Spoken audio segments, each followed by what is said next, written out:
Hello, and welcome to the very first Lawyers, Guns, and Money podcast. This very first podcast involves myself, Robert Farley, and Scott Eric Kaufman. And tonight we are going to be talking about The Hobbit. How are you doing tonight, Scott? I'm doing very well, sir.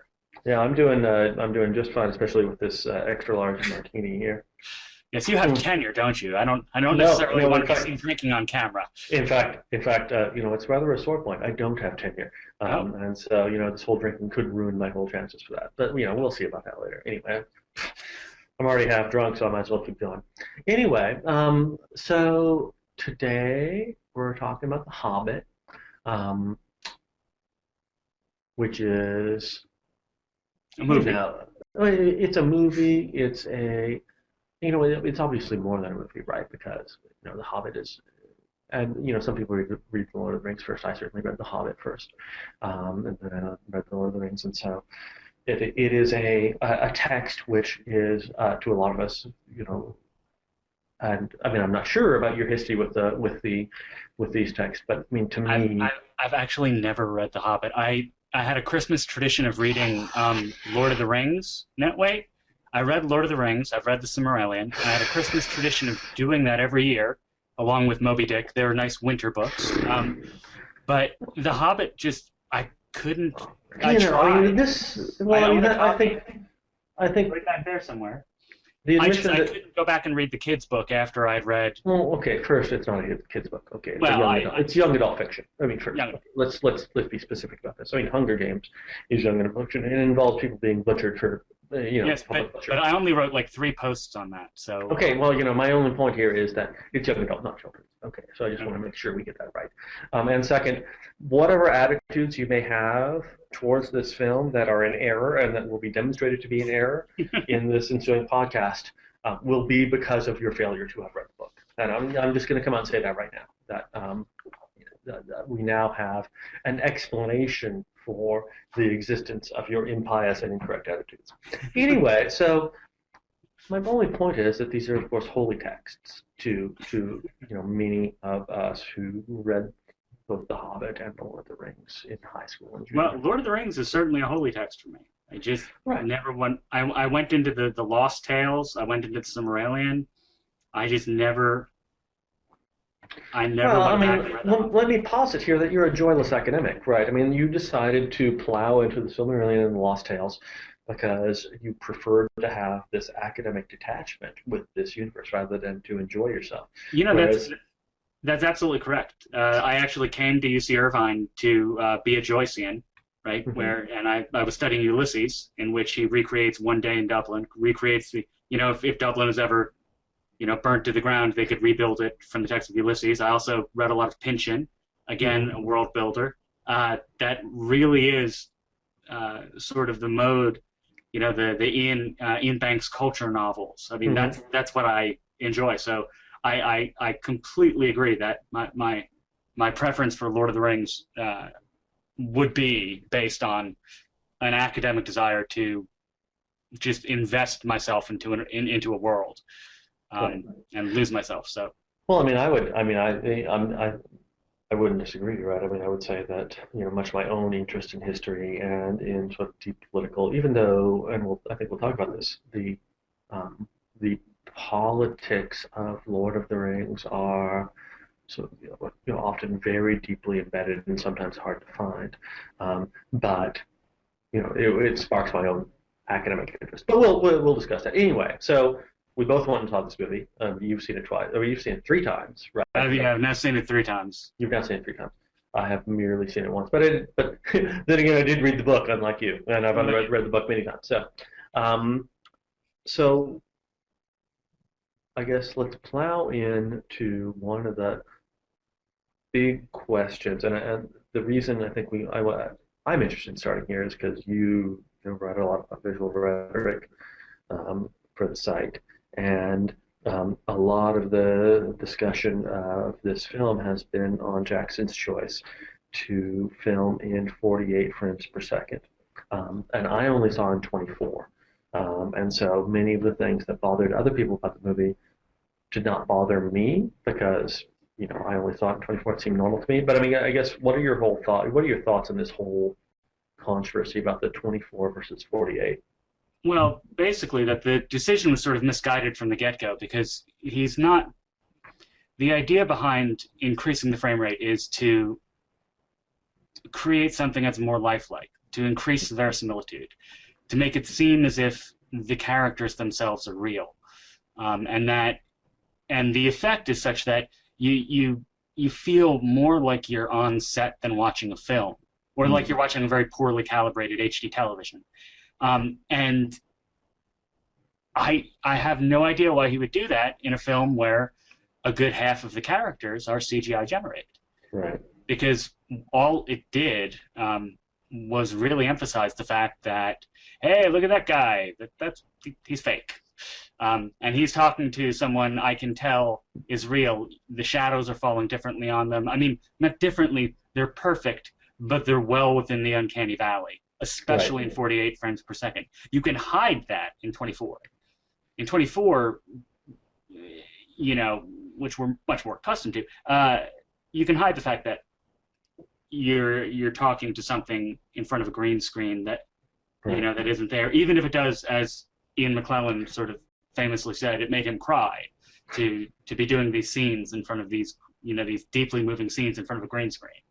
Now, if I can interrupt for just a second, I mean the scene that, and this was just in 24, but the scene that kind of leapt out at me as being, and what people have commented about and I'm curious how it looked in 48 versus 24, was the scene with Christopher Lee and Cate Blanchett, right? The Galadriel and Saruman scene, where it just Christopher Lee looked so plastic even in 24. I can't even imagine what he must have looked like in. A couple of wax sculptures in front of a green screen. Right. I mean, it's kind of and that's. I mean, that's fascinating for so many reasons, right? Just because of Christopher Lee's history in film and so forth. But I mean, why even make that?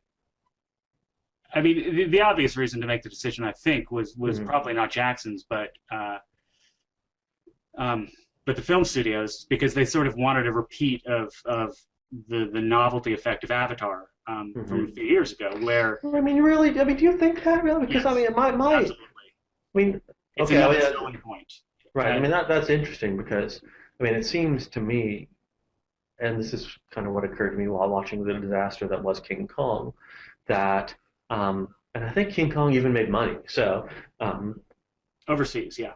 Yeah, Peter Jackson gets to do whatever he wants at this point, right? I mean, is he really susceptible to those kinds of pressures right now? I don't think he's susceptible. I think he just. He's not going to say no. I mean, because he is interested in technological innovation. Otherwise, he wouldn't have had Andy Serkis doing what he did in the previous 3 films. I mean, you wouldn't have that kind of commitment to CGI that he had if he wasn't interested, in some ways, in just being a kind of pioneer. He just wanted to kind of push the boundaries.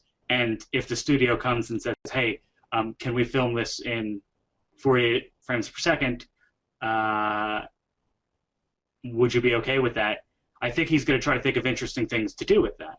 I just think he failed. Visually, it's a terrible. You literally look like you're on set. Or I mean, the film looks like you're on the set. You can see. I mean, you have all these brilliant makeup artists who invested so much time in making people look good in 3-point lighting and 24 frames per second, and you put them 48 frames per second, and suddenly everyone looks like shit. Right, it's reminiscent. I mean, I remember hearing sort of, back when 15, or no, not even 15, but 25 years ago, when people were denouncing Ted Turner's approach to colorization. He was colorizing just awful. He was engaging just in sort of willful artistic destruction by colorizing classic black and white movies, and people were pointing out that. Yeah, people worked very hard to create the shading in these black and white films, right? That this was a critical aspect, and it was all disappearing, right. Which is, I guess, a little bit different than the makeup artist in this, but it's another example of something where people had worked very hard to create a facsimile of reality within a particular set of technological constraints. And You this be reminded of a certain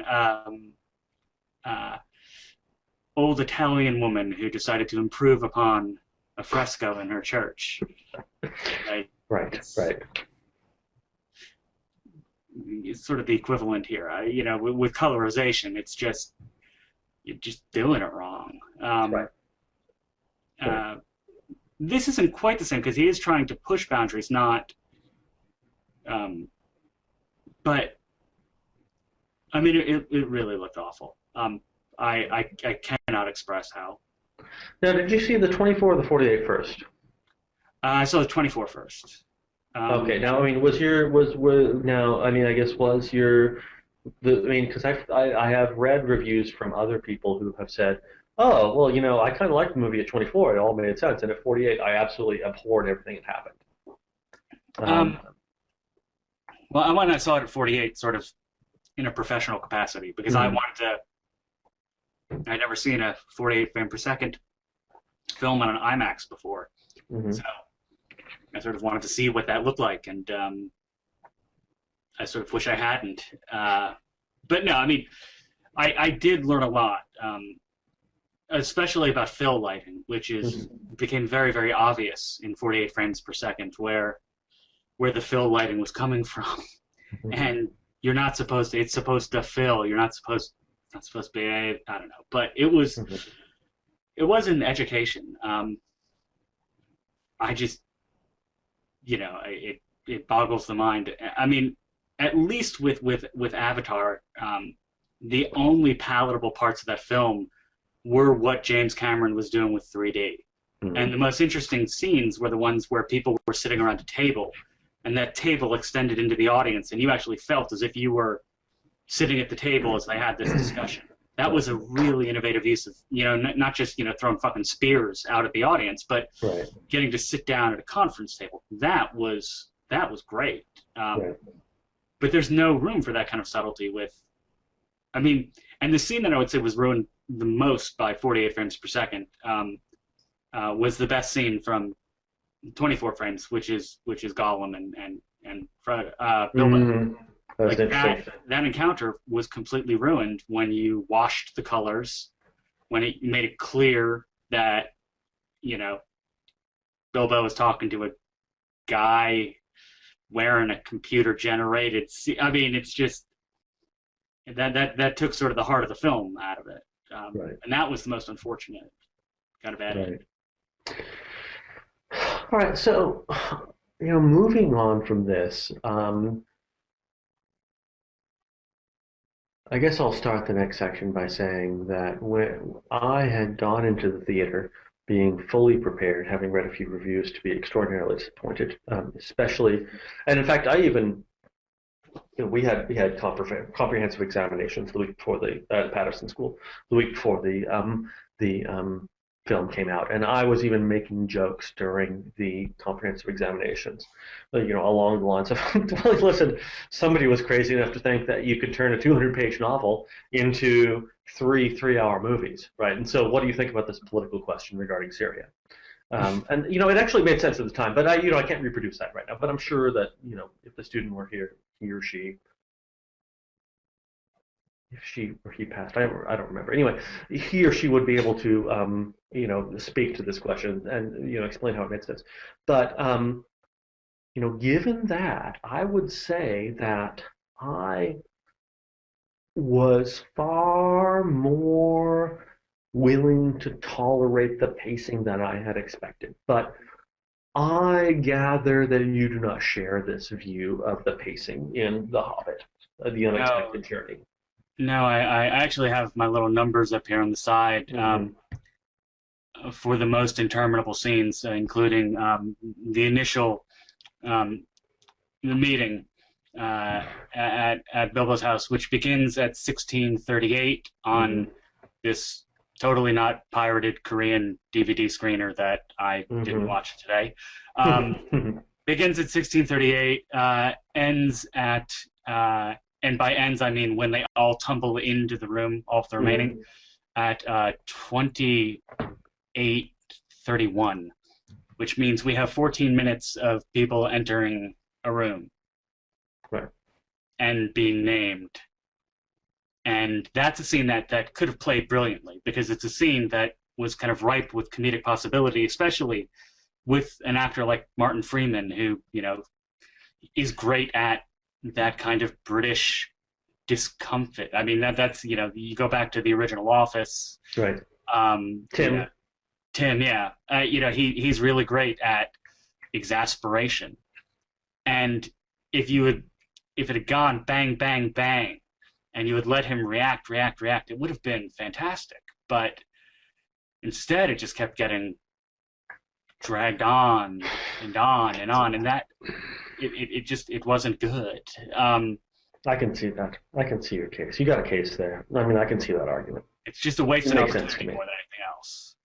Yeah, I mean, there was no sense of comedic pacing there. There clearly could have been. You have dwarves; they're funny. I mean, for some reason, they are the little clowns of Tolkien's universe for Jackson, but that's not a bad thing because they're kind of little clowns of the universe for Tolkien too. So, yeah, no, I can totally see that. That was, and I mean, that's not as if there weren't good things about that, but you're right. I mean, it could have played out in a much more funny way. Yeah, interesting. We could have laughed instead of just sort of, oh, it's a fart joke. Okay. Oh, who was that? Who was that dwarf? Who did that? Oh, was that Dwalin or was it the other one who did that? I'm not really good with the dwarf names. I should have done that. I should have taken real notes instead of. Well, it's Balin, Dwalin, Keely, Philly, Bomber, Biffer, something, whatnot, something. The other one. Gotta use my signs. Right. No, I will say one thing though. Rewatching it today, I was much more forgiving of certain elements of the pacing than I had been previously. Explain it. Well, everything having to do with the sort of rise of the Dark Neuromancer, because the forebodings of Sauron. I mean, that actually worked for me this time in a way that it hadn't when I saw it in the theaters. In part because I could pause, go do some work, come back, keep watching, but at the same time. Now, what did you think? And I have to say, kind of straight out, that I mean, so when I left the theater, the first thing I thought to myself was that, okay, I enjoyed this a little bit more than I expected. The second thing I thought to myself, I can't imagine how anyone not deeply steeped in Tolkien lore could possibly have enjoyed that film. And the third thing I thought was not certainly any idea about Radagast the Brown, but a lot of the hostility so far has been about Radagast the Brown. People have called him Jar Jar the Brown and so forth. I mean, did you have any particular trouble with Radagast? I did as a character, but not as a narrative element. I mean, that's sort of, I guess, what I'm saying today about the pacing, because as a narrative element, he's really the one who's introducing Sauron into a story that he really played no part in, at least in the animated version of The Hobbit that I have seen a million times. I'm not going to sing The Greatest Adventure for you, but I could.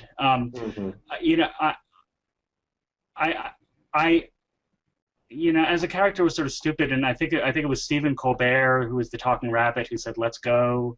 I thought that was sort of unnecessary. I think it's who Colbert ended up being. I could very well be wrong. But I really liked how he fit into the narrative of things are falling apart. Because nothing says things are falling apart like a very powerful wizard half covered in bird shit. I mean, that says that the natural order of things is not working as it should. So I sort of enjoyed that more this time. Because it's part of the whole bigger story, and I know we were going to talk about this later, but it's part of the whole bigger narrative of. Well, but that's okay. So I mean, but I think these questions are connected. The question of pacing in politics and sort of Tolkien's intent are connected. A reason that so when I mentioned earlier that I can't imagine why anybody who's not deeply steeped in Tolkien could enjoy this, is because I think that for so much of it, you have to understand the mythology behind what's being presented here. And the mythology that Jackson presents is not exactly what Tolkien offers, but in a lot of cases, it's fairly close. And so, I mean, one way that I've thought about this is that the Lord of the Rings, as originally told by Tolkien, is of course 3 novels, but fundamentally, it's a story about 9 people who travel a long way in 3 months and then throw a ring into the fire, right? And the chronology is about 3 months. And The Hobbit is a short novel about 14 people who travel for about 3 months, and in the end deal with the dragon, right? And there is no sort of a priori reason why you couldn't, if you had sufficient extraneous material regarding the universe, or were willing to produce it, you couldn't make 3 movies about this second narrative, and not 3 movies about the first, right? That I mean, in some sense, you're talking about very similar journeys, and I think that Jackson really wants to evoke that, right? Because I mean, he has obviously very similar, the approach to Rivendell and all these things, very similar scenes, and he wants to evoke the Fellowship and so forth. Okay, I think you're probably more right than you think you are, because if you consider the beginning of the film, Mm-hmm. The film begins at the exact same place that Fellowship does. The exact moment that Fellowship begins is where this begins. So he's obviously trying to connect these 2 very different kinds of narratives: throwing a ring in a volcano versus stealing gold from a dragon. Right. Right. And so,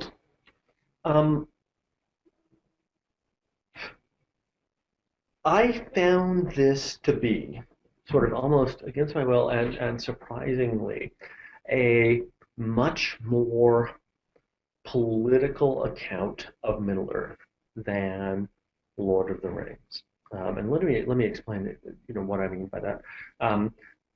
There are a lot of reasons to not be happy about the Saruman, Galadriel, Gandalf scene is not in The Hobbit, but it's alluded to, right? The conversation they have is alluded to in The Hobbit and in The Lord of the Rings and in some of the extra material. And so, for those steeped in Tolkien mythology, we know that this or something like this meeting happened. And the meeting that we see here is, to my mind, a more political, strategic meeting than almost anything that happens in the entire Lord of the Rings sequence that has previously been filmed. Well, exactly. I mean, the Lord of the Rings is sort of post-crisis. I mean, the crisis has already happened. Right. They're trying to find ways to ameliorate a situation that is already known to be terrible, whereas there's an opportunity to stop it.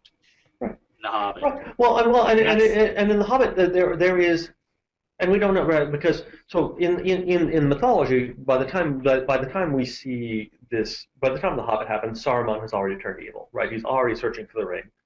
He's already decided to go bad. But in the context of the movie, we don't actually know that yet. We don't know in Jackson's mythology if he's decided that yet. We do see him a few times. We do. I mean, we do see him a few times, but it's it's not implausible to suggest that both Saruman is counseling he's making a not implausible argument here. That is, we don't know that Sauron is coming back. We have extremely limited evidence from this crazy man with bird shit on his head that there are undead about. The undercurrent of his argument is also that it's not a good idea. It's legitimately not a good idea to go and disturb a sleeping dragon, right? A sleeping dragon could cause all sorts of problems that or an awake dragon could cause all kinds of problems that a sleeping dragon might not. Fire, burning things, destroying things. He seems happy where he is. Originating the village, yeah. Right. And so this whole idea that Gandalf has that, and this is worked out in the Lord of the Rings, when Gandalf was talking to Bilbo and saying, well, it's a good thing that we destroyed Smaug because otherwise Rivendell might have built. But there's no reason really to think that Sauron could have convinced Smaug if Smaug had lived to the period where the Lord of the Rings happens, that Sauron could have convinced Smaug to go and burn Rivendell, right? I mean, Smaug seems to be entirely his own actor, right? And so there really is, Gandalf is undertaking tremendous risk here by indulging this dwarven king in his preferences. And these are political preferences, right? There's politics going on here. There's risk, there's strategy, there's rewards. People are making not unreasonable but not obvious choices. The Lord of the Rings is basically a Doug Flutie story. I mean, it's, put the little guy in, have him throw the ball as far as he can, whereas the entire rest of the game is sort of what you get in The Hobbit. Right. Am I talking about DC football? I have no idea. I have no idea where the Doug Flutie But you see what I'm saying, right? That it's a Hail Mary. I mean, it's the last chance they have. Right, and I would sort of go farther in saying that in the Lord of the Rings, and in Jackson's vision of the Lord of the Rings, the politics is burned out, right? The political characters in the Lord of the Rings are Boromir and Denethor, and literally burned out, yes. Yeah, no, and in Jackson's vision of Lord of the Rings, Boromir comes around and he accepts that his politics were wrong. And Denethor is really dealt with in an extremely unsatisfactory fashion, right? I mean, Denethor has a particular political viewpoint in the novels, and that is given such short shrift in the films. He's treated as an unserious character in the films, and in sort of a very, very disappointing fashion. And yet this, Jackson's The Hobbit, surprisingly enough for me, took the politics of going and messing with a sleeping dragon seriously. As absurd as that may sound. Yeah, well, I mean, of course it's going to sound absurd, but I would like to take a little issue with your kind of description of Denethor. I mean, because I thought John Noble's portrayal of him made him seem like a much more tragic character than he had been in the novels. I mean, he had been, and maybe it's just, after watching, Noble for, 5 years on Fringe, I sort of have him stuck in my head as Walter Bishop, so I'm casting that back onto his role as Denethor. But I actually thought that worked. No, you see, I mean, I would disagree. If you don't, and we never, and it was too bad because it could have been a 30-second conversation, right? If you see Denethor with the Palantir, and you see Sauron, showing Denethor his legions and how there's no hope, and how, Minas Tirith will inevitably fall, and everything else, Denethor's character would be much, ordering Faramir in a hopeless suicidal attack on Osgiliath would make sense if everybody's going to die anyway, right? It doesn't make sense the way Jackson portrays it, but it makes sense to the Denethor character in the novels, where death is inevitable and glory is the only thing we can still achieve, right? I mean, those are political questions, and that is not evident in my view, in the character as he plays out in the films. I wasn't arguing that it was. I was just saying I found him to be sort of movingly tragic in his kind of forlorn desperation to do something, even if it meant burning his own son and himself. Right. You got to do something. I mean, you can't just. Right. I mean, but I thought that it would have been easy for Jackson to show the source of his despair, which is that he's an extraordinarily strong figure, but he has been misled by Sauron to believing everything's hopeless, right? And that would have added a layer of tragedy to his character that wasn't there in the films. Am I conflating the books and the extended editions? I thought that was in the extended editions. No. I mean, to my memory of the extended editions, Denethor is never shown a Palantir, right? I mean, that scene never happens. He's never contending. In the books, he contends with Sauron in the same way that the other powerful characters do with a Palantir, right? And in some ways, he's even sort of stronger than Saruman in that he resists Sauron's lure. but he despairs, and that's not in the Jackson. That's not in Return of the King.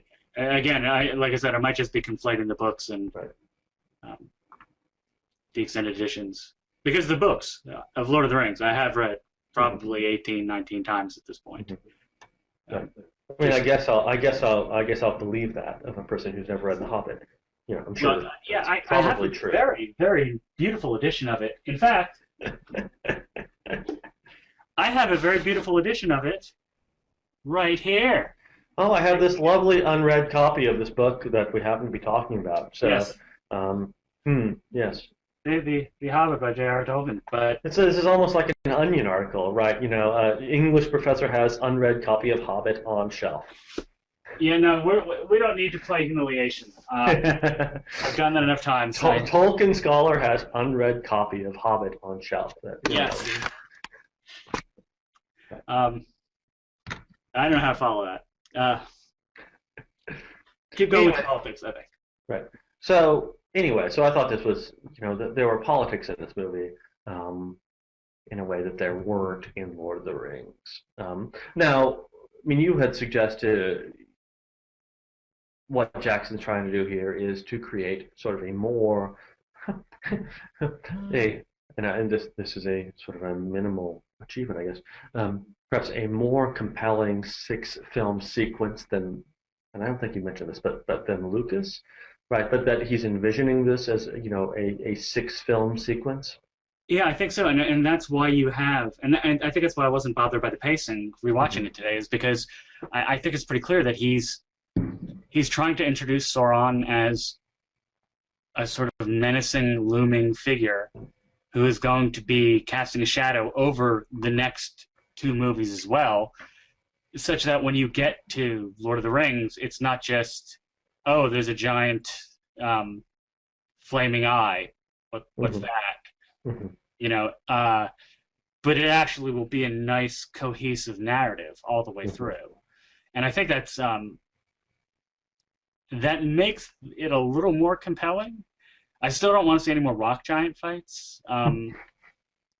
Although that is in the Tolkien, right? I mean, the stone giants are in the Tolkien, right? I mean, maybe not exactly. He's certainly it is, but it just elaborating from that. But yeah. it sort of reminds me of what Joss Whedon once said about when he writes himself into a corner and doesn't know what to do. He just, you know, put Willow in danger.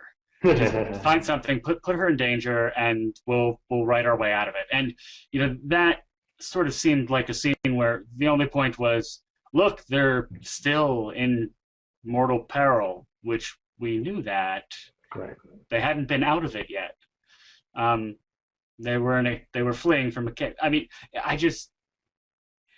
it seemed sort of pointless. And in fact, I very cynically, in my real notes, not the ones I showed earlier, I noted that it almost seemed like he's pre-competing with his co-producer, because Del Toro's Pacific Rim, right, this summer is all about giant sea monsters fighting giant robots. Right. And I was like, well, maybe he's trying to get a leg up on the giant things fighting market. Right. I mean, I guess one way to phrase it is this, that you know, the stone giants are in The Hobbit, and you know, hell, if you're gonna make a 6-hour version or a 9-hour version of The Hobbit, I guess you have to have everything, but you really could take the stone giants out of The Hobbit and not lose anything. Not lose anything in terms of that whole percentage of the film could just not be there, and you could lose nothing whatsoever with the rest of the film. And the other, I know I was talking about how, you know, the things that I sort of liked about how I think they're setting up the Lord of the Ring films. You know, for instance, I was reading an interview with Peter Jackson a few weeks ago where he talks about how he deliberately did not update the CGI because he wanted them to all look of a piece. And he didn't want any one film to, you know, sort of the comparison to Lucas, where you watch the prequels, they look totally, and they look like you're playing a video game, versus the sort of the almost earthy quality of these spaceships in the first 3 films, 4 through 6. Anyway, but the one thing that I could not, you know, that occurred to me rewatching it was he's already got a bad rap for having ended the last film in Lord of the Rings series by about 18 times. The movie's over. Okay, no wait, hold on. No wait, now it's really over. There were 5 or 6 beautiful opportunities for him to end the film. He could have left them hanging. We could have had a literal cliffhanger, right, with them hanging off and they wouldn't just be literally hanging off a cliff. They would literally be hanging onto a limb off of a cliff. It'd right. be, it's just, there were so many good moments. And then, or when the eagles came and lifted them off in the sky, they were flying majestically. End the fucking movie. Like right there, it's a beautiful moment. Right? It's a moment that's akin to what we had in Fellowship, in the final scene of, just Frodo and Sam getting into the canoe and leaving. But no, he keeps going. And then there's more talking. And it's very predictable talking. Yes, you love me now that I've proven my worth. But everybody fucking knew that because we saw what you did with the tree and Because, hey, check it out, you're the main character anyway, so... Yeah, it's just... It seems... They are calling the movie The Hobbit, so, there has to be kind of about you. Yeah, no, I think you're absolutely right, that there's just... The ending was... I guess when you're making what amounts to a 9-hour movie, it's hard to figure out places to chop an ending. I don't know. If you're a filmmaker, these things should be evident to you, right? I don't know. Maybe John Rogers is like, you can join us. Our erstwhile reader and producer of the great, very much missed Leverage, who likes to tell me I'm wrong on the internet. But I think it's easier to, and this also comes from my, I did, 5 years teaching literary journalism, basically teaching children how to write articles for the New Yorker, and one of the skills that I acquired there was learning where to cut off their papers. The telling detail that will leave the reader wanting more, but also completely satisfied.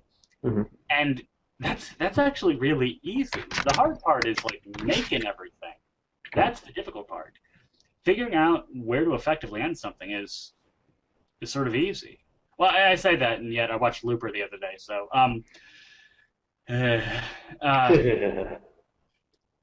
movies ruined by their endings. But to get back to what we were talking about earlier, yeah, I do think this is making these prequels and considering them as a sort of coherent work with the original trilogy, I think is going to work a lot better than the Lucas approach.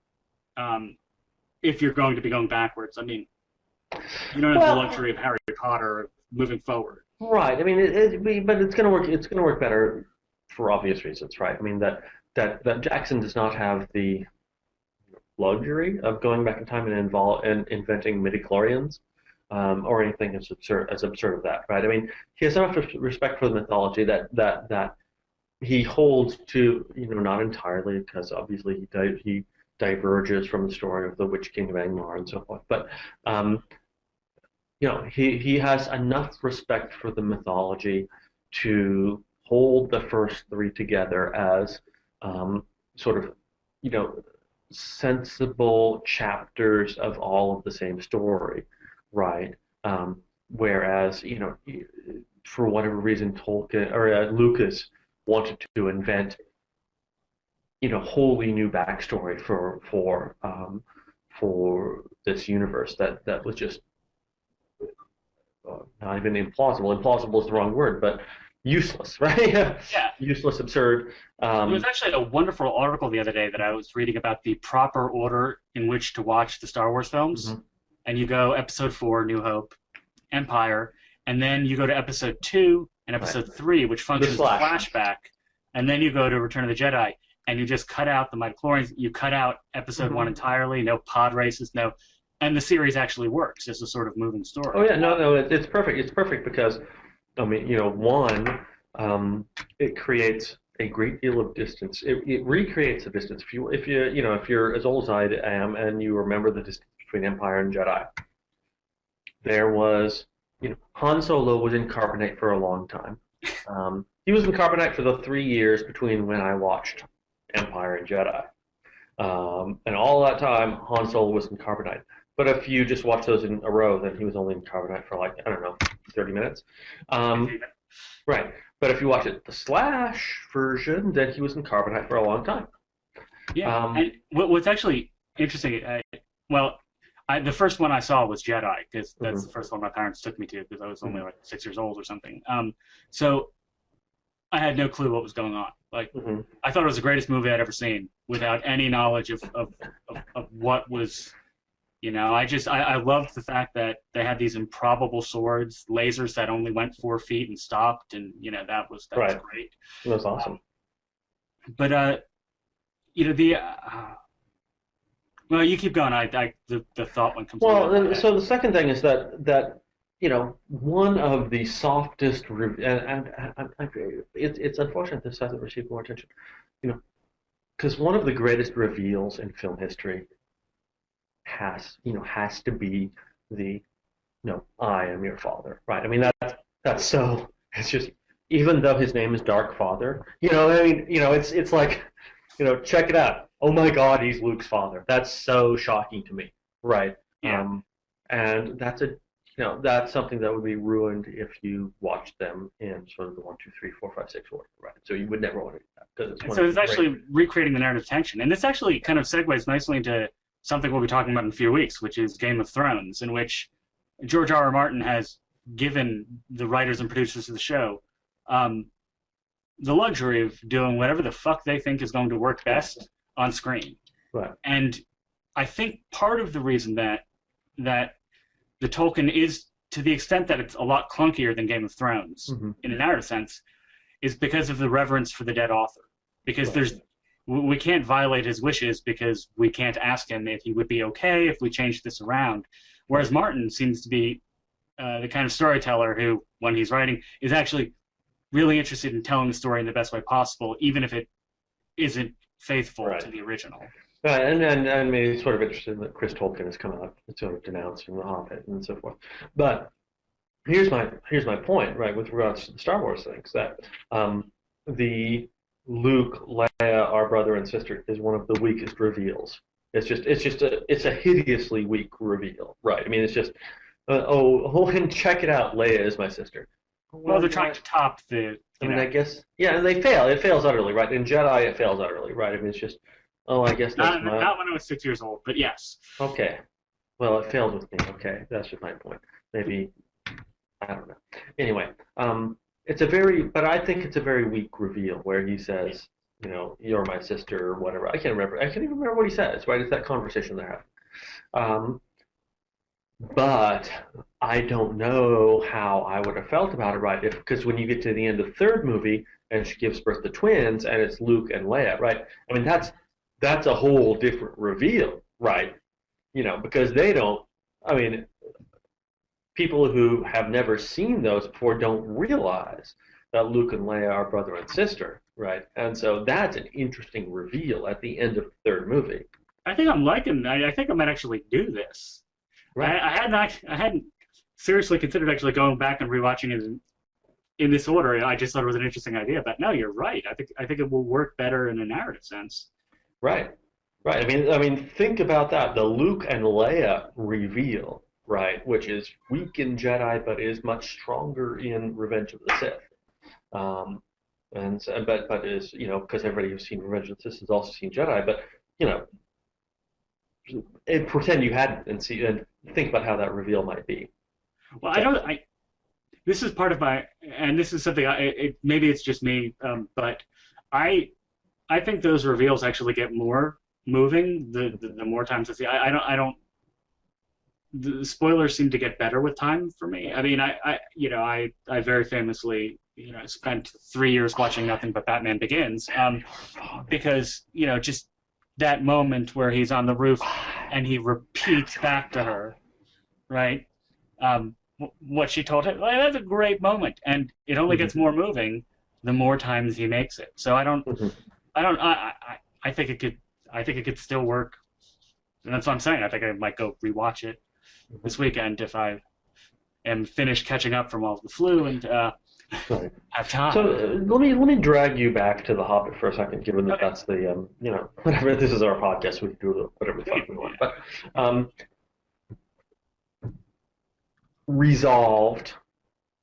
not resolved, but let's just say that Bilbo is a much more interesting character than Frodo. Okay. You have no, I mean, that you're happy with that? That he's more complex, he's more interesting, a better actor. I mean, what do you? I think he might be a better actor, but he's underutilized, and I think Elijah Wood actually did a lot better with Frodo in the first in Fellowship than Freeman did with Bilbo. Interesting. Because I know what he can do, whereas Elijah Wood kind of, I mean, and I'm teaching Fellowship right now, so it's sort of foremost in my head. But just the size of that boy's eyes. I mean, those things are dinner plates. Bright blue with the blue filter. I mean, it is so, I mean, they're so inviting, and there is a depth to him that built in a very, very typical way for a coming of age narrative, that he's going to, go through trials, tribulations, come out of it stronger, wiser, whatever. But he doesn't. Frodo doesn't come out of it stronger and wiser. He comes out of it wiser, but he doesn't come out of it stronger. Oh no, Frodo pays the price for it. I mean, he has a terrible, like, his reward for saving the world is to have to leave it and all of his friends and go with bunch of strangers on a boat. What fucking reward is that? I mean, he just, I just,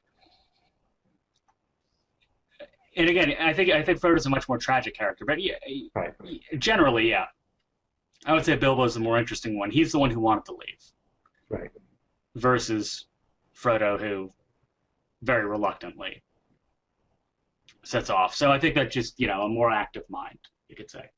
Right. All right, so we were moving in a particular direction, I'm guessing. Right. All right. I don't know. Do you want to talk about anything else? Oh, no, I thought you were headed somewhere with that. No. You were resolving things. That was my that was my resolution. So, I'm unless you have anything else to talk about. I know we could make fun of some of our commenters. That's always fun. Oh, Jesus. Well, there are so many of them to make fun of. Otto, we have so much love for Otto, really. I mean, there's so much. What he did at McCain's place, Right. I want to throw gang signs at him after, reading that. Yeah. I mean, that was really, will you read my dissertation? For free? That'd be, I thought about that myself.